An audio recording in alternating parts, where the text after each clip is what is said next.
Salut moi du passé. Si tu vois cette vidéo, ça veut dire que je gagne environ 5 € par mois en faisant des vidéos sur internet. Ça fait environ 30 francs. J'ai remonté le temps et j'ai enregistré cette critique de Captain Marvel sur une VHS parce que le film se passe en 1995. Du coup je trouvais ça rigolo. Et avant de commencer, j'ai quelque chose de très important à te dire. Quelque chose de primordial. Les chats c'est de la merde. Je respecte ton avis, mais en tout cas, c'est pas le mien, donc c'est pas le bon, tu vois ce que je veux dire. Non mais je l'ai vu 6614 fois alors.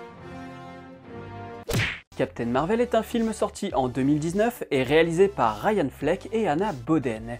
Et donc, qu'est-ce qu'il raconte? Magnéto, Serge. Carol Danvers fait partie de l'équipe de Kree Star Force.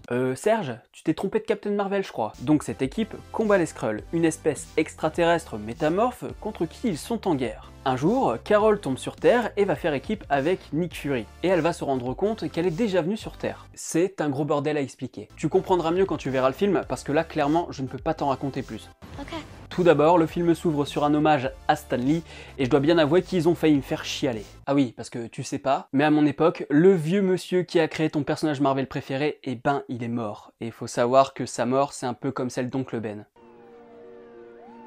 Contrairement à la majorité des films du MCU, le point fort de Captain Marvel, c'est son scénario. Il y a un éclaircissement sur beaucoup d'éléments du MCU, je te dirai pas lesquels, mais ça crée encore plus de liens pour consolider cet univers. Après, est-ce que c'était prévu ou est-ce que ça a été fait sur le tas? Ça reste à voir, mais je pense que c'était improvisé. On a ce côté paranoïaque avec les Skrulls, typique de l'époque de leur création, puisque créés dans les années 60 en pleine guerre froide, et quelques années après le McCarthyisme. À l'époque, il fallait voir les Skrulls comme l'incarnation de l'ennemi communiste implanté aux États-Unis. Si tu connais le film L'invasion des profanateurs de sépultures, c'est de là que découlent les Skrulls. En fait, je sais que t'as pas vu le film, vu que moi je l'ai vu il y a 4 ans. Et à partir de cette idée de paranoïa va découler une trame scénaristique basée sur le mensonge, la manipulation et les faux semblants. Après ce film, je crois que je ne verrai plus les Skrulls de la même manière, notamment parce qu'ils sont traités différemment de leur version papier, tout comme dans Iron Man 3 avec le mandarin.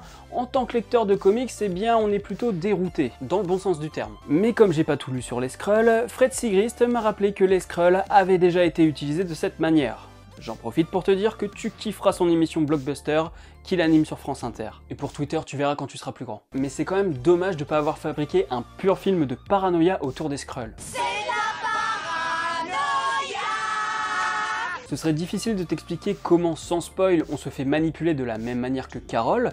En tout cas, c'est le cas. Et le fait qu'on soit manipulé de la même manière, eh bien, il y a un travail d'identification sur l'héroïne qui marche super bien. Après, niveau personnage, le chat est relou. C'est le capital sympathie pour les grosses victimes de ce mammifère depuis 3000 ans, hein, au même titre que Bébé Groot. Mais heureusement, ils n'ont pas abusé sur l'humour forcé. Et tu verras qu'avec le temps, tu seras de moins en moins indulgent avec ce genre de choses. Donc là, le fait qu'il n'y en ait pas, bah c'est cool. Enfin, il y en a quand même un petit peu. Et il faut avouer que c'est quand même cool de revoir les objets old school et d'en jouer de manière comique, comme par exemple le chargement du PC ou le design d'internet. Par contre, il y a une petite incohérence dans le scénario. Genre dans le métro, quand le Skrull change de forme, ok, ça se passe en hors-champ pour nous. Mais les gens dans la rame, ils se sont quand même rendus compte, j'espère, que le jeune surfeur s'est transformé en petite vieille. Je suis pas censé dire de gros mots, mais ils sont un peu cons. Stop! Oui, j'oubliais que monsieur est parfait! Et malheureusement, parfois c'est prévisible. À un moment, tu vois que la manière de mettre en scène un Skrull présage un tir de laser sur le monsieur pour instaurer une sorte de surprise totalement foirée. Mais tu verras, il y a beaucoup d'émotions dans ce film, notamment quand Captain Marvel libère son potentiel sur un montage qui fait le café, faut bien se l'avouer. T'auras des frissons. Ouais, j'avoue, il y a un peu de ça. Comme j'ai énoncé le potentiel combatif, il faut bien que je te parle de l'action. Et là, pour le coup, la mise en scène des scènes d'action, c'est vraiment pas foufou. C'est brouillon, totalement mal cadré, en plus dans des endroits exigus. Avec Aquaman quelques mois auparavant, je peux te dire que ça paraît super pauvre à côté. Par contre, les scènes de vaisseau, c'est vraiment sympa. Il y a même un petit côté Star Wars, notamment à cause du son. Je pense vraiment qu'ils ont récupéré la bibliothèque de Skywalker Sound pour faire les sons spatiaux. Ah oui, c'est vrai que t'es pas au courant. Dans quelques années, Disney va racheter Lucasfilm, et donc Star Wars. Et alors, les équipes de Lucasfilm vont se retrouver à travailler sur des projets de Disney, un peu comme chez Pixar. Ah mais ouais, c'est vrai que tu te demandes sûrement pourquoi je te parle de tout ça alors qu'on parle d'un film Marvel. Bah parce que Disney a aussi racheté Marvel, et tu seras content d'apprendre que tes dessins animés préférés vont devenir des films live action dégueulasses. Alors je vais te demander de ne pas te suicider maintenant, parce que sinon je ne peux pas faire la vidéo que tu es en train de voir, hein? Et je ne t'en dis pas plus. Parce que comme tu adores Retour vers le futur... Ce qui serait grave, c'est que tu me dévoiles mon avenir. Ça risquerait de mettre ma vie en danger, comme tu as mis en danger la tienne.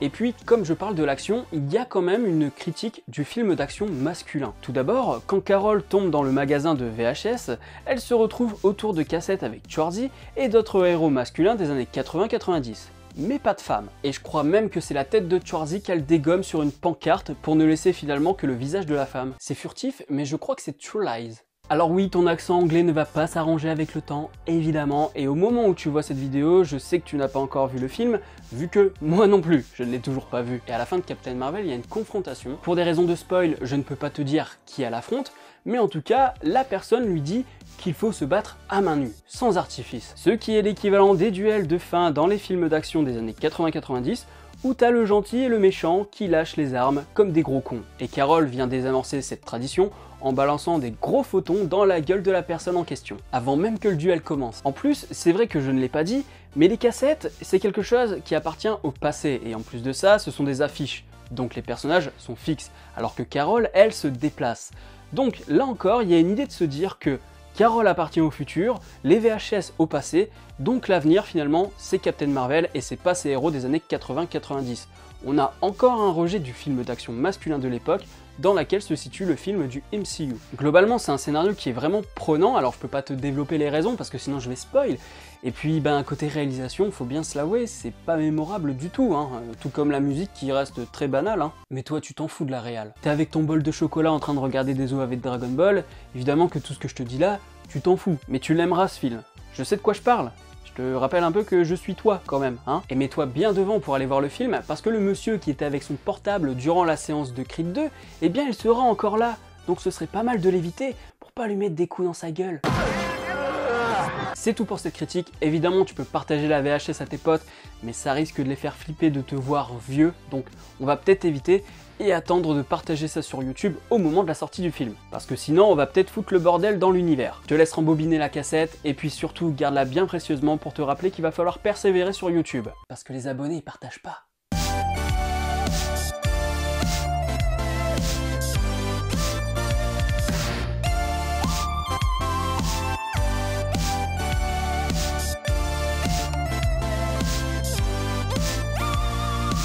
One, two, three, funk.